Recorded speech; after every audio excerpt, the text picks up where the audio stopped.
اللہ تعالی علی محمد۔ الحمدللہ رمضان ٹرانسمیشن کا سلسلہ جاری و ساری ہے۔ آج ہمارے درمیان عمیر مدنی صاحب موجود ہیں اور ہمارے چند سوالات کا سلسلہ تھا جو لوگوں کے درمیان غلط فہمیاں ہوتی ہیں، ان کے متعلق انشاءاللہ ہم سلسلہ کریں گے۔ تو علامہ صاحب کیا ارشاد فرماتے ہیں؟ سحری میں آنکھ نہیں کھلی، سحری چھوٹ گئی تو لوگ کہتے ہیں روزہ نہیں ہوتا۔ ایسا نہیں ہے کہ اگر سحری نہیں کری تو روزہ نہیں ہوگا، روزے کے لیے نیت کرنا شرط ہے۔ اب نیت کی بھی دو صورتیں ہیں۔ اگر آپ نے سحری نہیں کری، آپ کی رات سے ہی نیت تھی کہ میں نے کل کا روزہ رکھنا ہے اور سحری نہیں کر سکے، اب سحری کا وقت گزرنے کے بعد آپ اگر نیت کر لیتے ہیں تو بھی روزہ آپ کا ہو جائے گا، یا پھر آپ دوہ کبریٰ سے پہلے اگر آپ نے نیت کر لی، اس صورت میں بھی آپ کا روزہ ہو جائے گا۔ لیکن اس کے لیے شرط یہ کہ آپ نے سحری بند ہونے کے بعد کوئی چیز کھائی پی نہ ہو۔ اگر آپ نے کوئی چیز کھا پی لی تو پھر اس صورت میں آپ کا روزہ نہیں ہوگا۔ سوال یہ بھی ہے کچھ عوام الناس میں غلط فہمی کہ جب تک اذان ہوتی رہے کھانا جاری رکھا جائے، یعنی کھانا کھاتے رہے، اس کے بارے میں کیا حکم ہے؟ سحری کا وقت ختم ہونے کے بعد آج کے دور میں جو اذان دی جاتی ہے وہ نماز فجر کے لیے اذان دی جاتی ہے۔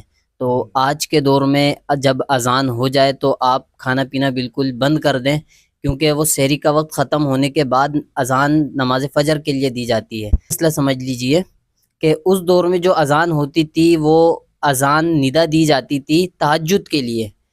اس ٹائم دو اذانیں ہوا کرتی تھیں، ایک تہجد کے لیے ندا دی جاتی تھی اور ایک نماز فجر کے لیے اذان دی جاتی تھی۔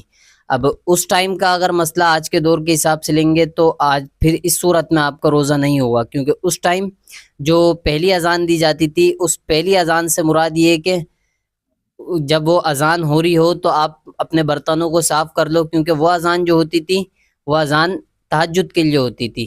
آج کے دور میں تہجد کی اذان نہیں ہوتی، تو لہٰذا آج کے دور میں جب سحری کا وقت ختم ہو جائے تو کھانا پینا بند کر دینا چاہیے، اذان کا انتظار نہیں کرنا چاہیے۔ روزے کے اندر انجیکشن لگوانے سے روزہ نہیں ٹوٹے گا، بلکہ روزہ اس صورت میں ٹوٹتا ہے جب کوئی چیز آپ کے معدے کے اندر جائے یا پھر آپ کے خون کے ذریعے آپ کے دماغ تک کوئی چیز جائے۔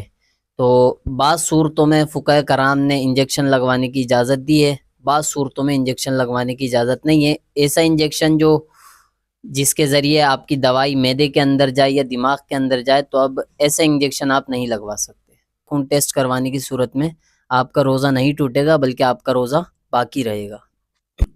اچھا، عوام الناس میں یہ بھی ہے جیسے روزہ رکھا، عطر وغیرہ خوشبو وغیرہ لگا لی، تو اکثر لوگوں کا کہنا یہ بھی ہوتا ہے کہ روزے میں خوشبو لگانے سے روزہ ٹوٹ جاتا ہے، تو اس کا درست مسئلہ کیا ہے؟ ارشاد فرمائیں۔ روزے میں خوشبو بالکل آپ لگا سکتے ہیں، چاہے وہ لکوڈ خوشبو ہو یا پھر کوئی ٹھوس مادے نما خوشبو ہو، وہ آپ بالکل لگا سکتے ہیں۔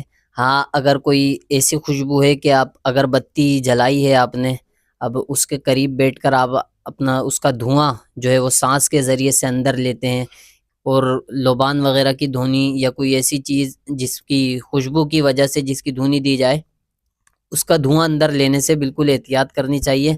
بہرحال خوشبو لگانے سے روزہ نہیں ٹوٹے گا۔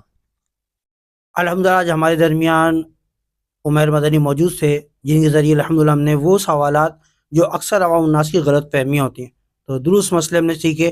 اللہ تعالی ہم سب کا علم دین سیکھنا اپنی بارگاہ میں قبول فرمائے اور خوب خوب علم دین سیکھنے کی توفیق عطا فرمائے۔ انشاءاللہ ملتے ہیں پھر نئی ویڈیوز کے ساتھ۔ اللہ تعالی ہمیں علم دین سیکھنے والا بنائے۔